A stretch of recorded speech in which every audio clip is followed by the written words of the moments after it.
Hello, and welcome to Mental Health Monday here on Corey's Corner. We're going to be talking about self-care for the next few episodes of Mental Health Mondays. I do hope you're all doing well on this interesting Monday. I will warn you guys right out the gate. I'm not feeling very well today. I'm in a lot of pain, so my head's just a little cloudy at the moment. I also injured myself doing my workout this morning, pulled a groin muscle, so that's great. But anyway, welcome. Hello. It's been a while since I did the Monday show thing. So, yeah. Let's check in with the chat, shall we? We've got Vince Womack. He says, greetings and salutations. He also says, funny thing that today's topic is creativity, because I've been sitting here trying to come up with a spaceship design that doesn't look like a ripoff of something that came before. That can be a problem, for sure. 100%. I've been there quite a few times myself. Hail to the snail messiah. He says, America, fuck yeah. Gonna fucking talk about mental health, yeah. You're a silly bastard. I love it. Hope you're doing well. Vince says self-care, getting the lube. Not like that, bro. You dirty, dirty old man. I'm just going to call you an old man. You're probably younger than me, but I'm going to do it anyway. Ha ha. And of course, over on the Rumble side, we've got Vince Womack. What's up, buddy? And on the YouTube side, Christian Delorme just popped in. He says, bonjour, everybody. Hello, my friend. We're starting our self-care series, just talking about various ways to take care of ourselves and various things that can help us improve our mental health and our mood and, feel somewhat accomplished with our life, even if we're kind of still stuck in the same spot. Vince says, don't think you're older than me. Yeah, probably not. I don't know. Let's be honest, Vince. I don't know this shit. But in the mental health world, self-care is incredibly important. And Christian Delorme says, great way to start the week. This somebody called me? Dirty old man? You are a dirty old man. Everybody knows you're a dirty old man, Christian. So, whatever. You tell the same dirty jokes. I mean, gosh. He says, or at least you don't look it. I can be a stand-in for the crypt keeper. The creep keeper is what he put, but I'm pretty sure he meant crypt keeper. That's some pretty scary shit, bro. Shouldn't talk about my friends like that. Even though I've never seen you face. Don't talk about my friends like that. That's not nice. He says, yeah. No. Quit talking about my friends like that. Anyway. So self-care can come in a lot of different ways. It can be exercise. It can be meditation. It can be all kinds of different stuff. But today we're going to be focusing on creativity as a self-care tool. Now, for many people, creativity, when they hear that word, just automatically think of like drawing, art, sculpting, things like that. And those are creative outlets, and they're incredibly useful depending on how you use them. But creativity can also take the form of cooking. Creativity can take the form of obviously writing poetry and stuff like that. It can take the form of what I refer to as natural mosaics, just something that takes ideas from your mind and puts them out. It gets them out of your brain, and it makes them somewhat tangible. Now, as a self-care tool, you have to use your creativity with intention, okay? Intention is very important to keep in mind here. I'll use some of my stuff for example. I suffer from major depression. All right, and drawing is often used as a medium for diagnosis, treatment, self-care, various things like that. And when you draw, you're able to take what you see in your head to the best of your graphic ability and put it onto a piece of paper. Now, a lot of people that in the mental health world that utilize drawing as a treatment modality will utilize it to allow like schizophrenics and people with chronic mood disorders and stuff like that to put their moods onto paper so they can visualize them. And then there's typically additional exercises that come after the fact. Hail to TZ Burton. He says, "Hail Corey, Vince, Christian, Chat, and the Feds." Yes, indeed. Great to see you here, TZ Burton. Always great to have my friends from up north popping in. Now, drawing and creativity as a treatment modality is one thing, but when you're doing it as a self-care measure, it actually it looks a little different. Okay, because typically when you're doing drawing or creativity in general as a self-care tool, you're not necessarily using it to fix or what's in your mind or aid in emotional support and things like that. It's more of a cathartic exercise.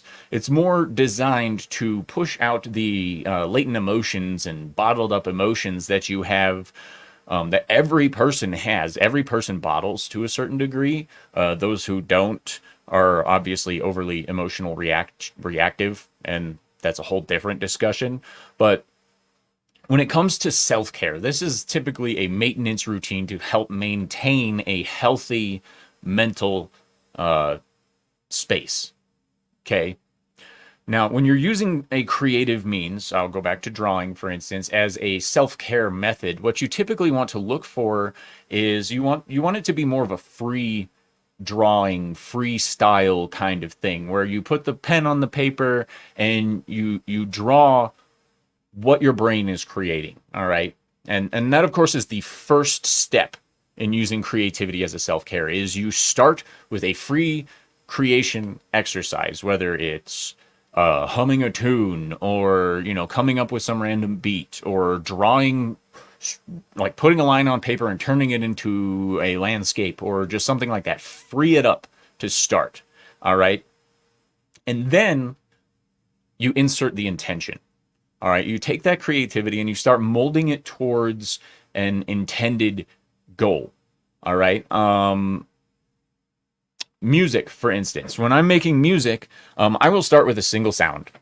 Bing! Something like that, And then I will turn it into whatever it happens to turn into.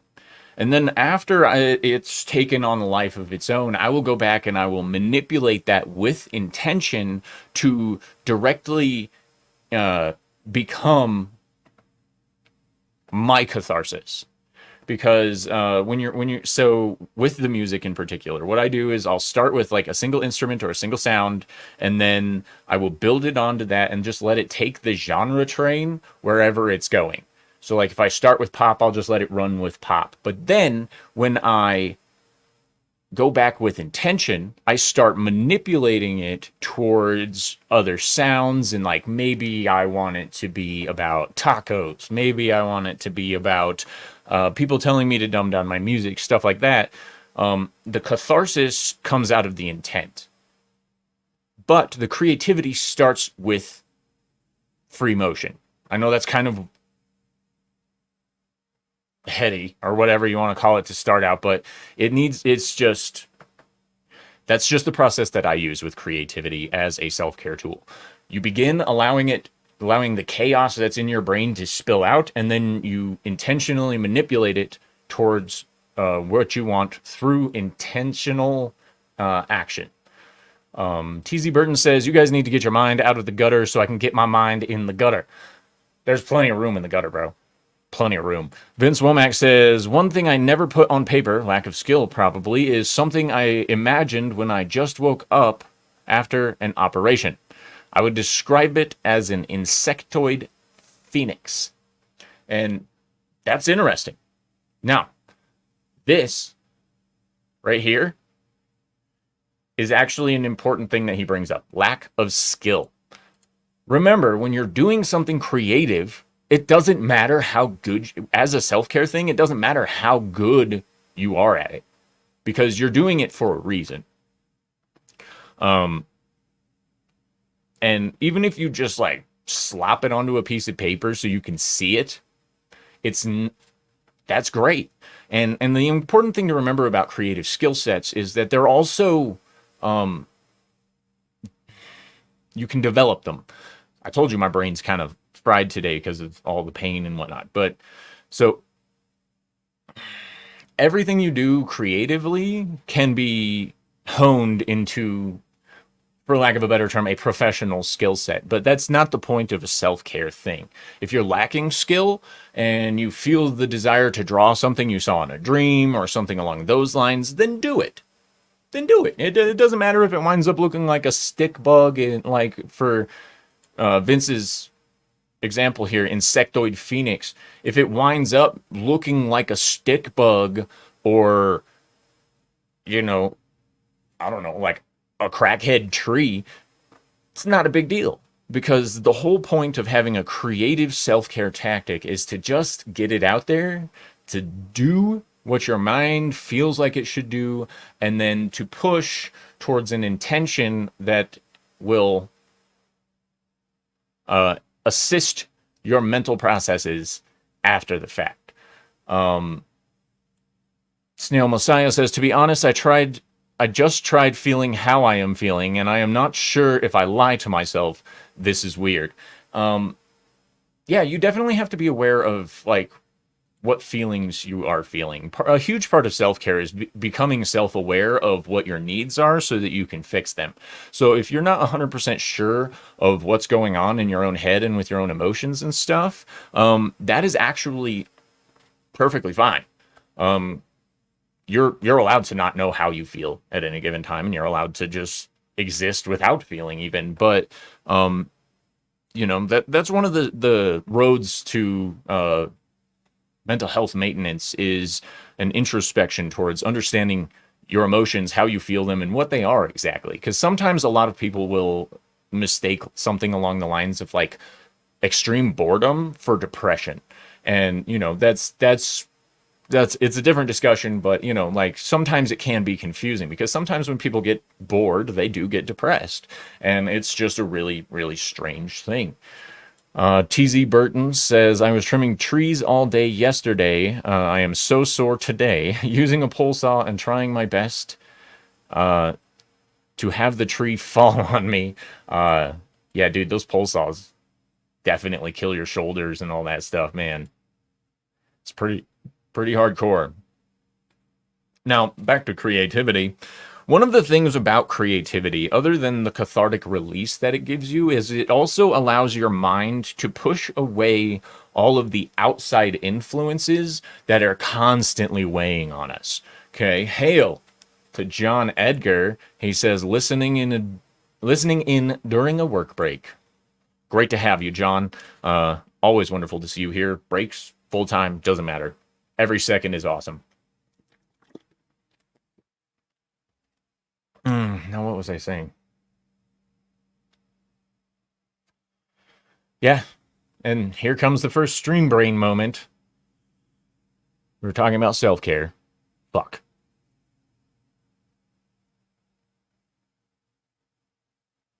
All right, but anyway, so creativity.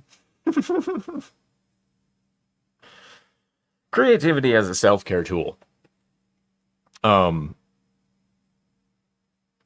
Yeah, my brain just literally fucking broke. Hot damn.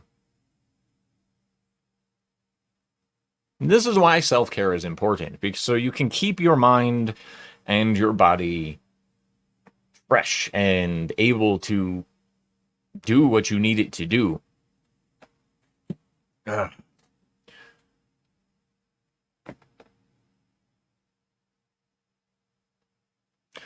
So I'm trying to get my brain to focus back on this fucking shit, and it's pissing me off. All right, it's pissing me off pretty bad right now, because like I was set to do this stream since fucking Saturday. Set. Vince is blaming John Edgar. It's not his fault. Ah ha ha ha ha. John Edgar says, "Oh my God, Corey, I'm so sorry. Your brain crash was my fault." It's not your fault, dude. It's not. This is literally what happens when I'm overtired and I'm overworked and I injure myself during the morning. And like, it is what it is, bro. I'm not super worried about it. Not your fault. All right.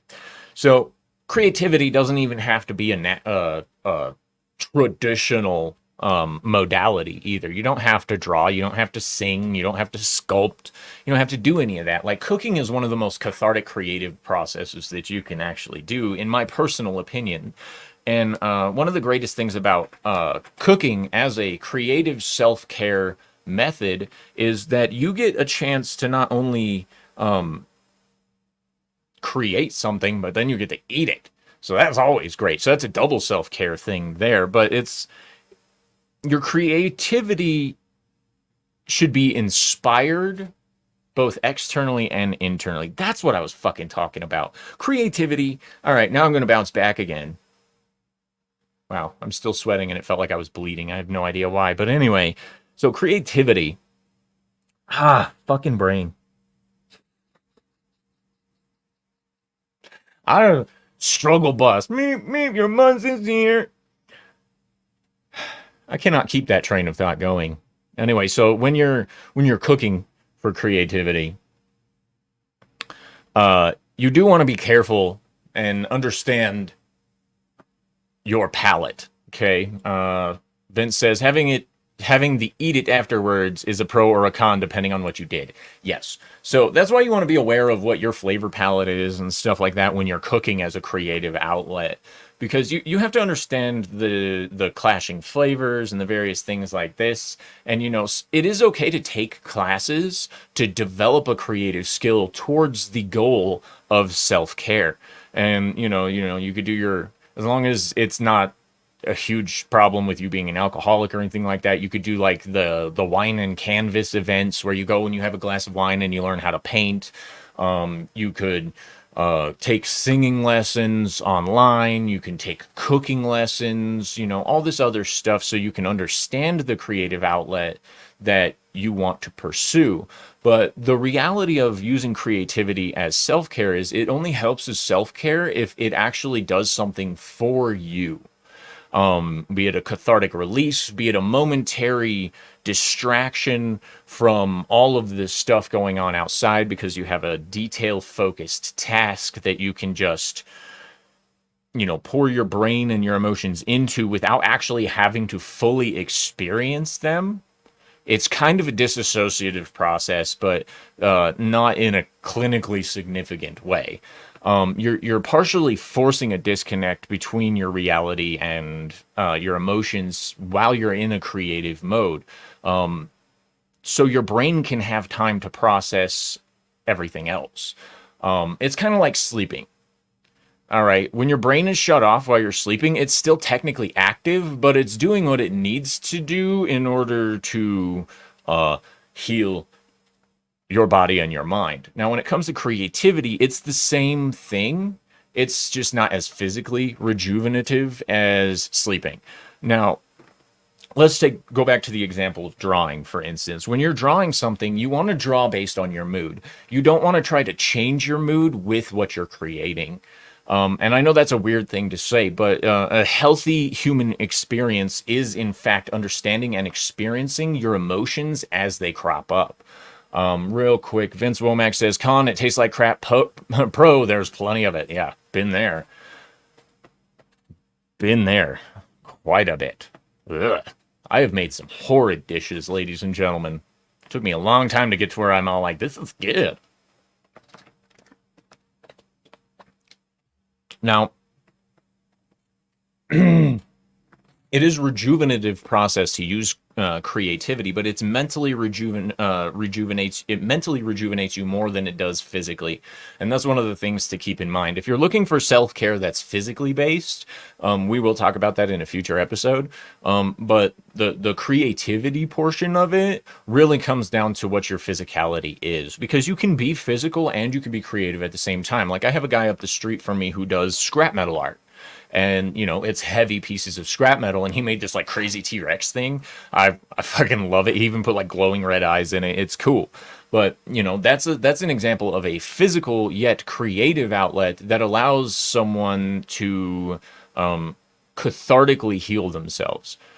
Now, when you're using when you're using a creative method that you're not familiar with, there's three things that you really need to keep in mind. Okay, the first thing is it's okay to feel silly and look silly while you're doing it, because if you're new to it, it's an unnatural process, and there's going to be some clunkiness to it, if you will.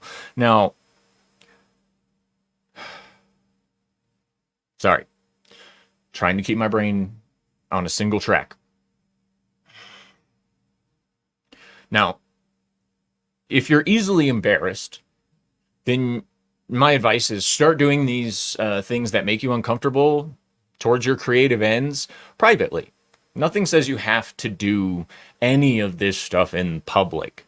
You don't have to be weird like me, where you're going to go on camera and show people all the weird shit that you constantly do. You know what I mean? Like artificially inducing vibrato, something like that. If you're not comfortable showing people what you're doing, and if you're nervous about it, then that's fine. Part of the self-care process using creativity is to make yourself more comfortable utilizing the tools that you have. One of the most important another thing that you have to remember, I am going to ignore that, Vince, because that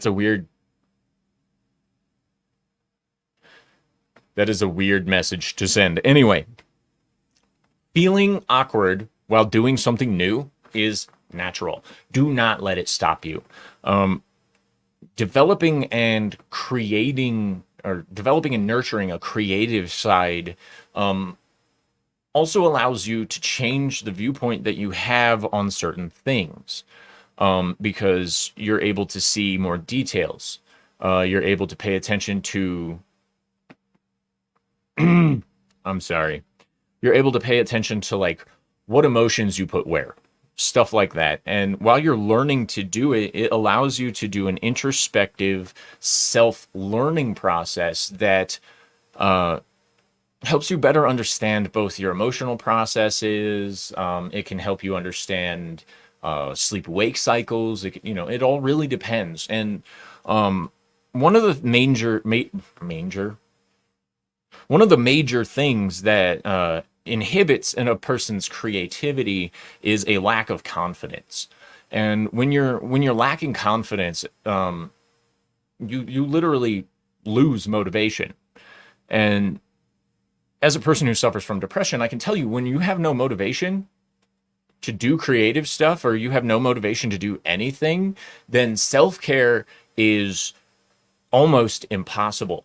So the key to that is pushing yourself through the lack of motivation. It's kind of like the workout videos that I watch. One of the things it says is your body doesn't care if your mind isn't motivated.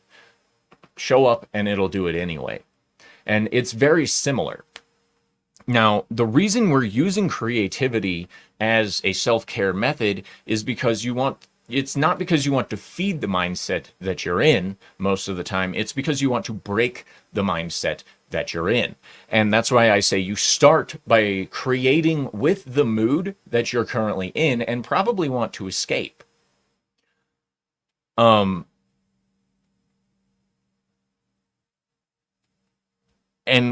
the way that works is, like, if you're feeling depressed, let your emotions do the drawing or the sculpting or whatever first, and then change it. It's similar to thought stopping. You're going to look at it, and then you want to change it into something else that reflects the mood you'd prefer to have.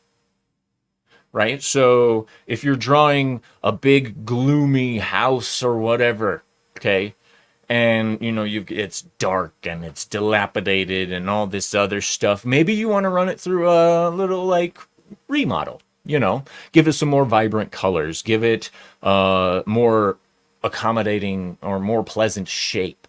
less sharp, less angry and stuff like that, just because as you change your art, as you change what you're creating based on your intent, not your mood, it will change your mood towards a more appropriate or comfortable setting. Yeah. Vince says, put yourself on a schedule and the mind and body will get used to it. Exactly. Another important thing to remember while you're doing this is your emotions are very, very, very powerful. Okay. And they will control you if you allow them. So if you put yourself into the scenario that I was just describing, where you're drawing based on your emotions, and let's say you're depressed, so it's a very dark scene, nobody's happy, it's like really rigid and like almost angry.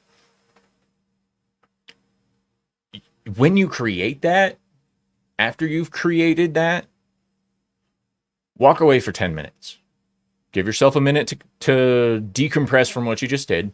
And then when you come back to it, intentionally manipulate it towards a happier subject. And because of what you're doing is you're taking dark details and you're turning them into a brighter perspective, if you will, you're actually forcing your mind out of the mental space and into a more elevated and conducive process that allows you to actually not only calm down and break free of the mood, but it'll also engage certain logic portions of your brain that allow you to analyze the things that are affecting you in a more sensible manner. Because when we're emotional, we oftentimes allow those emotions to cloud and cover everything that's going on.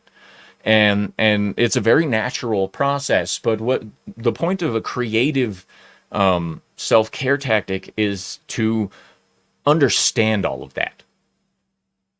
All right. Another creative thing that you can do for self-care is actually play with Play-Doh, especially because it lacks permanence. Now, yes, you can make Play-Doh shapes permanent if you want to, if you let it dry out and stuff like that. It's fine. However, Play-Doh is wonderful because, one, you can literally do whatever you want with it. If you're angry, you could treat it like a stress ball. If you're happy, you can string it around like it's some weird fucking silly string stuff, and it's perfectly fine. That's great. You can make yourself this giant angry monster Play-Doh thing, and then as a part of your cathartic intention, smoosh it and turn it into a happy face or a bunny rabbit or some shit, and then you move on, right? And then you move on from that headspace and you're able to more creatively and more effectively deal with your life. Snail Messiah says, I am writing a script of a mental breakdown, a psychotic episode. I hope it will be accurate. I'm aiming to make a 5-minute short. Well, if you need any advice on it, let me know. I'm really good with that kind of stuff. Really good. I used to scare my mental health counseling instructors because of how accurately I would portray the mental disorders in our role plays. It's crazy. Vince Womack says, would the dark drawing be a pencil art or can you come back and add color? Whatever you feel like doing. You could do pencil art, so you can change it as you wish. You could do digital art. It doesn't really matter.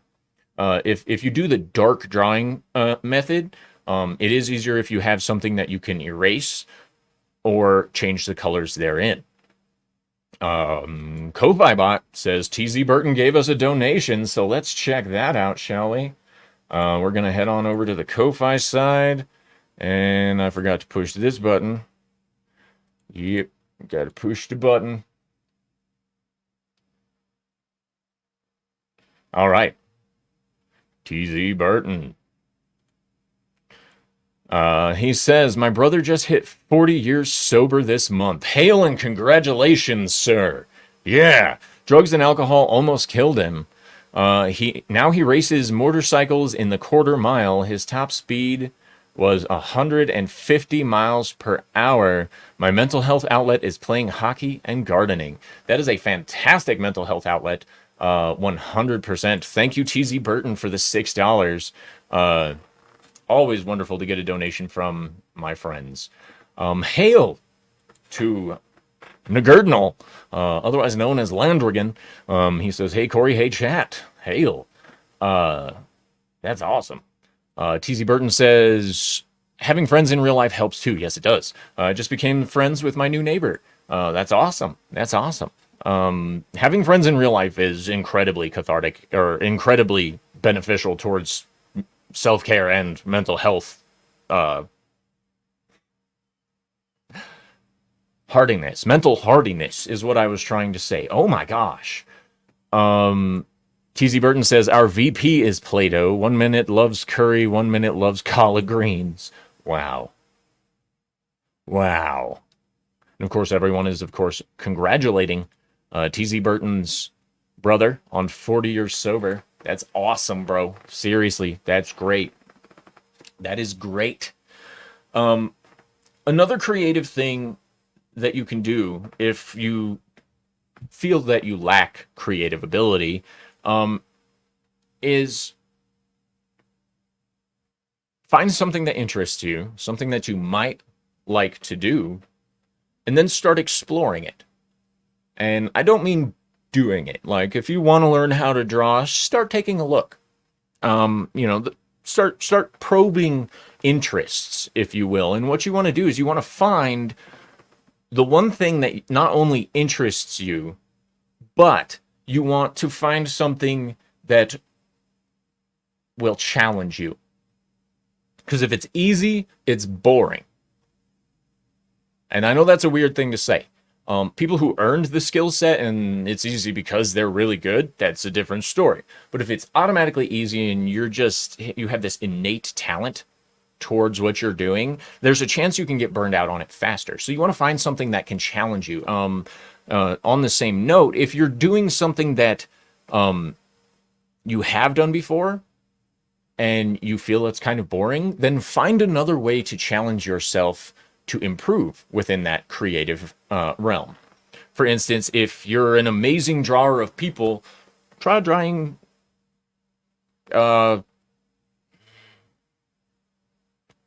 if you're really good at drawing people, try drawing animals or landscapes or vice versa. You know, if you're good at the other stuff, then you try... Sorry, mustache is itchy. And then you try something else. And if you're in a modality that you feel you've reached the peak of your abilities at, then learn something new. It's never too late to learn something new. We've seen 80-year-olds enter into the acting world for the first time and become incredibly skilled and talented off of it. We've seen all kinds of people that have never done this kind of stuff, just pick it up and develop themselves into amazing artists. I would use Dan Vask as an example.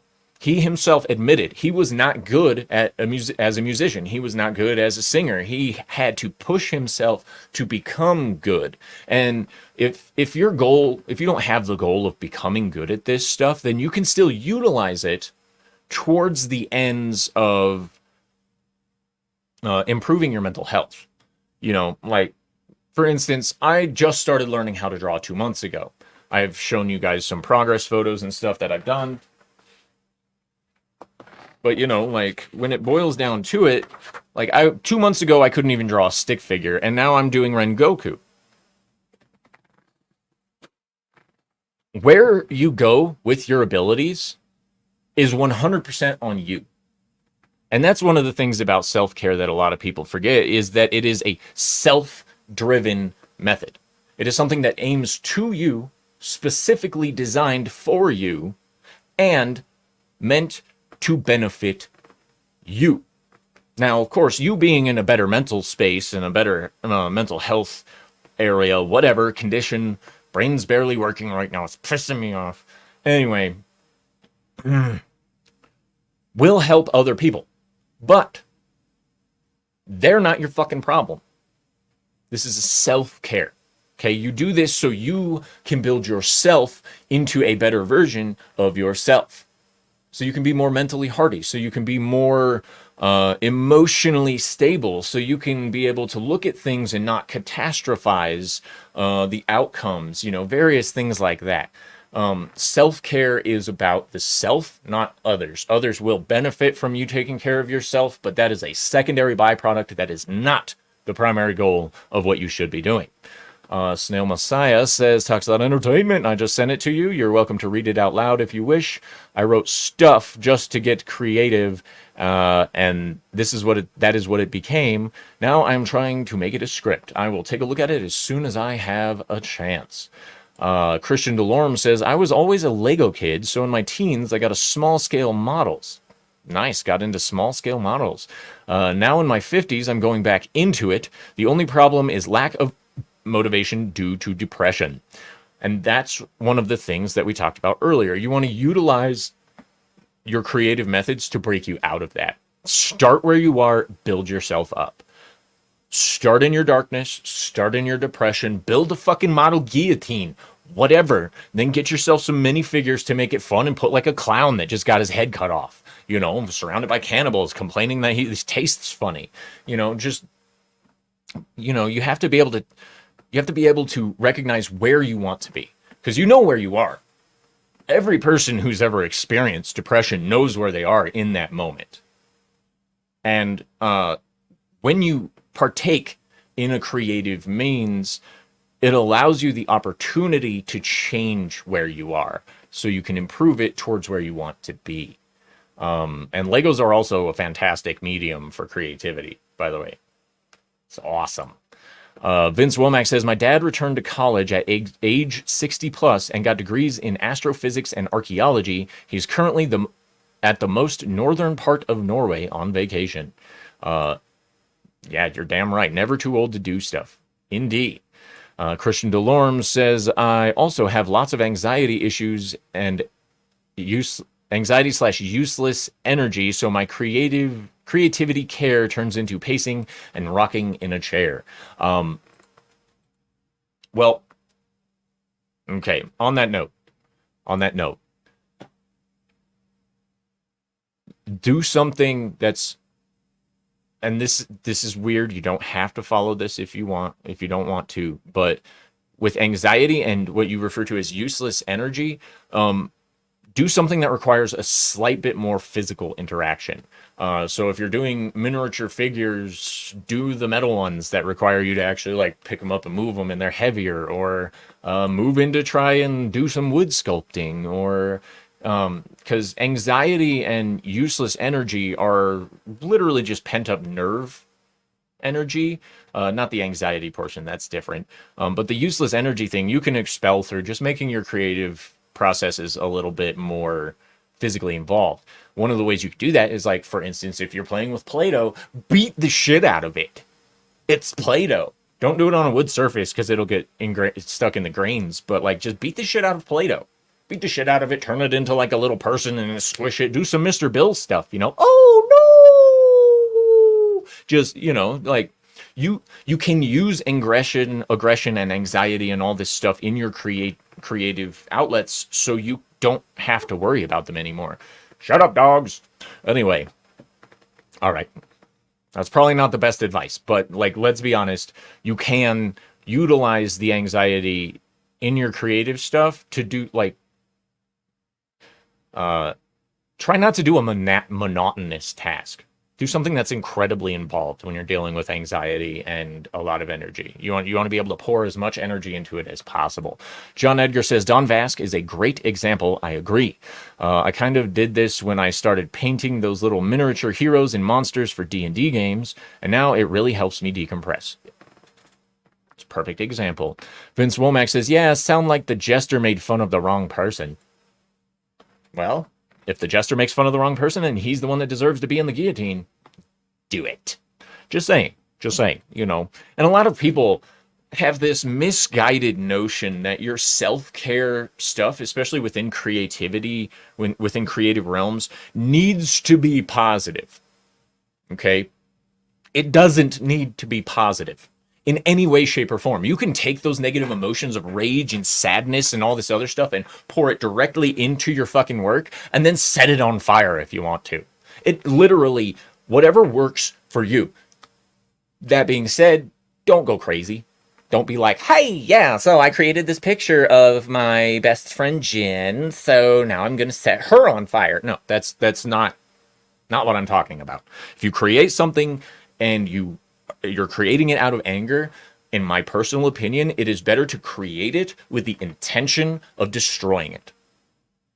Because it allows you an additional catharsis of getting rid of it.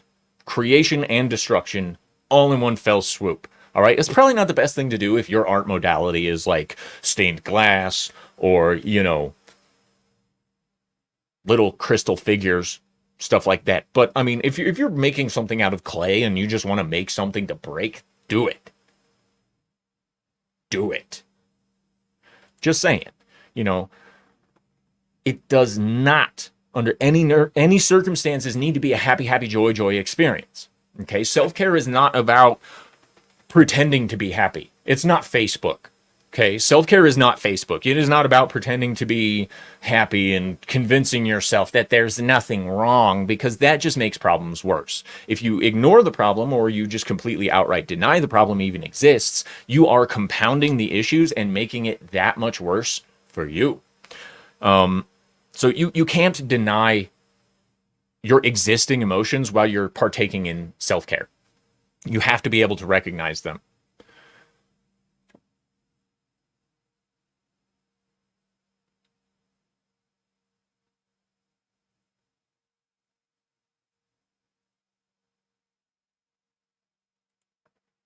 Vince, I don't know what this means, but it says, since I knew him, he ruined like 3 or 4 bags.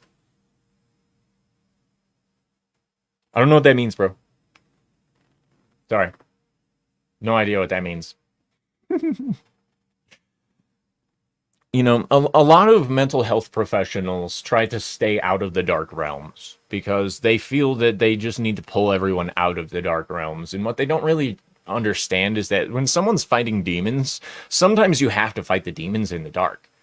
And sometimes you have to recognize that darkness and how brutally awesome it is. Is this something like... Hold on. Vince...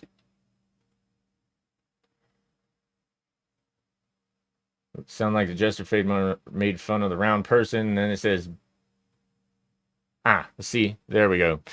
Vince Womack over on the Rumble side says, I know a guy who beats the crap out of a sandbag and on a nearly daily basis. Since I've known him, he's ruined like 3 or 4 bags. Well, you know, as long as it's not a living creature, you can utilize violent means as catharsis. That's why heavy bags exist. That's why various things like that exist. Because we as human beings and mental health professionals and health professionals in general recognize that there is a place in human existence for those violent impulses, and we just need a good place to put them. You know, a lot of therapists, not to make a movie reference here or anything, like, yo, hit this pillow. You know, just hit it, scream at it, beat the crap out of it, whatever, get that out. You know, it's not like this pussy-ass patient-centered, person-centered therapy where it's like, okay, well, those negative emotions are what we want to escape. And you can't escape emotions. It's just not how humans work. So if you're trying to take care of yourself in a creative means, start where you are. If it's the darkest place you've ever fucking been, then start there. And then try and manipulate it and your mindset at the same time towards something more positive. If you guys haven't noticed, I have a really messed up sense of humor. And that's part of my self-care routine. I take something that makes me uncomfortable. A lot of the times it's my own self-image, and then I make a joke out of it. Sometimes it's a really dark joke. Sometimes it's a lighthearted, you know, but a lot of the times you have to start where you are and then work your way out. TZ Burton says, I like to remodel. I learned plumbing, electrical wiring, and sheet rocking, all from reading and watching YouTube and practice. Indeed. TZ Burton says, be nice to your loved ones too. We tend to tell our spouses our problems. This is also very important. When you're going through self-care, you have to be aware that the other people around you might not understand what's going on. So you have to be able to communicate with them effectively about what you're doing. And if you do in fact love the people in your family and you want to keep them in your life, then it is imperative that you be nice to them. Even if you're feeling shitty. All right? When you're venting, don't target. Vent. Let it out. Don't laser focus and make that person don't project. Projecting is bad when you're dealing, especially when you're dealing with your spouses or your children or anybody that you care about. You want to keep in mind they are not, most of the time, the people you are venting to are not the cause of the problem. All right. If you're venting to the people that are causing you problems, then you're not effectively venting, you're arguing. Just saying. Vince Womack says, don't mention that. Still need to learn how to plaster a wall properly. At the moment, the wall turns out like a moon surface. Texturing. Nice. Christian Delorme says, another idea for a future Monday show, revenge, holding a grudge, and wanting to a pound of flesh. That is a good one. That is a good topic that we should cover in the future. You're correct. Snail Messiah says, Buddhist training got me far with my mental health. That and lots of meditation. That's actually something we'll cover in the future, is mindfulness training, meditation, various ways of allowing your body to chill without putting a lot of effort into it. TZ Burton says to Vince Womack about the wall, he says, if I get over my head, I have a lot of Mexicans to turn to. Dude, they're such hard workers. They're like, seriously awesome.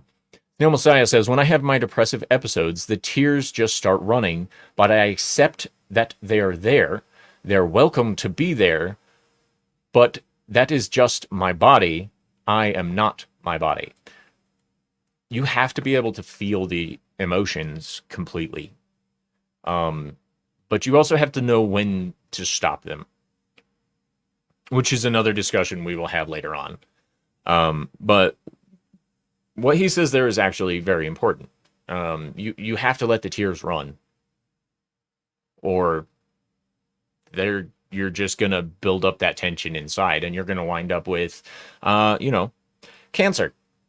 Like my mom, she had stress-related cancer that gave her like 40 spots in her brain, 5 in her lungs, 3 in her liver, 7 on her spine, all cancer caused by stress. So if you need to let it out, then let it out. If you need to just find a safe way to do it. You know what I mean? So like there's other things that go into that. Like if the depression is super severe that you can't be alone, then don't. Just saying. You make sure it's a safe space to be able to let it out. TZ Burton says, my coworker gave me a strangle a politician doll. I destroyed it. Yeah, I mean, that would be useful, but definitely short-lived, especially depending on who the politician was modeled after. Snail Messiah says, I do not stop emotions. They're there, and I am not a master of them, but I am not my emotions. Well said. Becoming a master of your emotions, I'm going to touch on this real quick. Becoming a master of your emotions is not about control. It's about understanding. And then eventually, understanding breeds a level of control that allows you to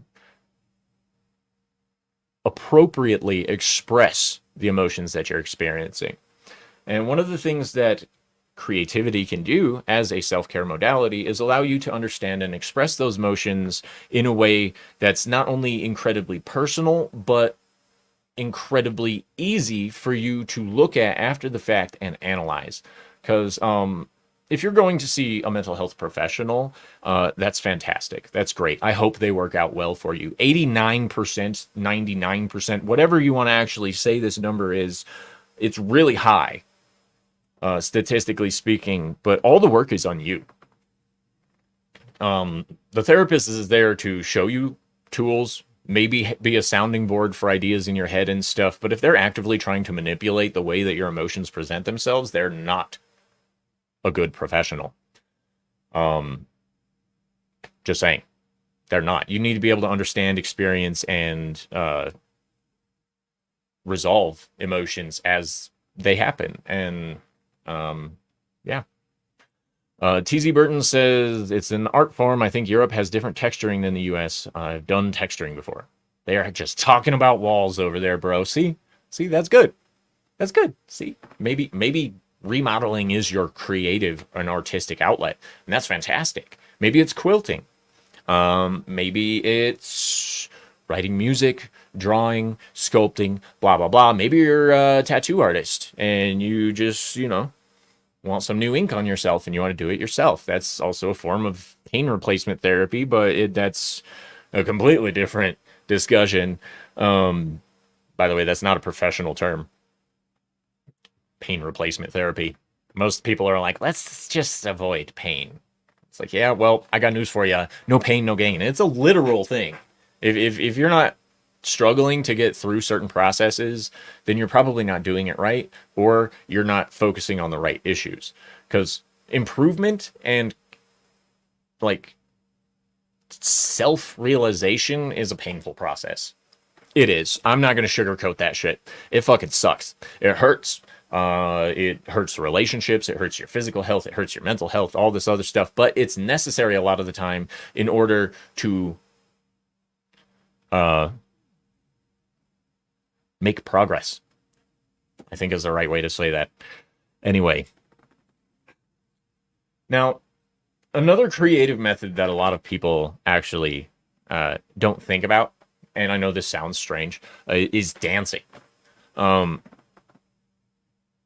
There's the trope that goes around that white people can't dance, etc., etc. I would argue that Dancing with the Stars proves that wrong. But the thing is like, if you can learn dance, okay, and it actually covers a wide range of self-care needs. It's physical, it's creative, it allows you, it's detail and task-oriented, it's mentally and emotionally engaging when you're dancing.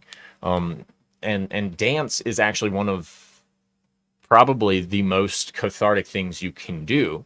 Now, am I talking about interpretive dance where you just gyrate and you flop all over the place and you do whatever you want to get your emotions out? Or am I talking about like ballroom dancing or whatever?